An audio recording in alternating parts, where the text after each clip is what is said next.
Chikagolik bu odam Darknetdagi saytdan atigi bir necha ming dollar to'lash orqali uyiga masxaraboz yolladi. Masxarabozni kutib olish uchun esa u o'z do'stlarini ham uyiga chaqirdi. Ular vaqtni birgalikda maza qilib, xursandchilikda o'tkazamiz deb o'ylashgan edi.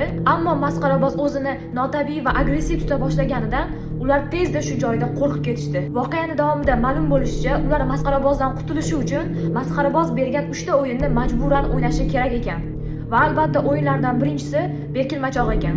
Masxarabozni butun uydan ular topa olishmaganidan keyin masxaraboz olib kelgan quti va saytdan unga eltuvchi ishoralarni qidira boshlashdi. Tasodifan bu odam do'stlaridan bittasi choyshabi tagida bitta odam oyog'i chiqib turganini ko'rib qoldi. Buni ular masxaraboz deb o'ylab choyshabni ko'tarib ko'rishganda, u yerda mana shu xatni topishdi. Ushbu xatda esa masxaraboz agar meni topmoqchi bo'lsanglar, hovliga chiqinglar deb yozgan ekan. Va shu zahoti ular oynadan hovliga qarashganda, u yerda masxarabozni ko'rishdi. Va shu zahoti masxaraboz ularni birinchi o'yinda yutganliklari bilan tabriklab, ularga sovg'alar berishni boshladi. U berayotgan sovg'alari juda ham g'alati ekan.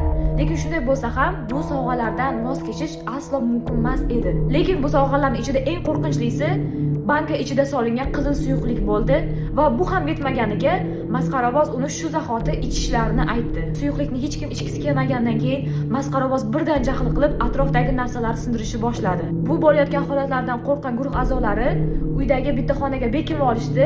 Bu esa masxarabozni to'xtatish o'rniga battar jahlni chiqardi va u eshikni buzishni boshladi. Buni ko'rgan guruh a'zolaridan biri bu qizil suyuqlikni majburan ichdi.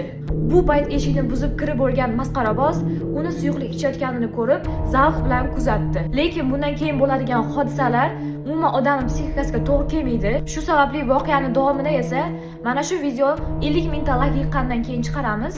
O'zingizning fikringizni kommentariyada qoldiring va keyingi videolarda ko'rishguncha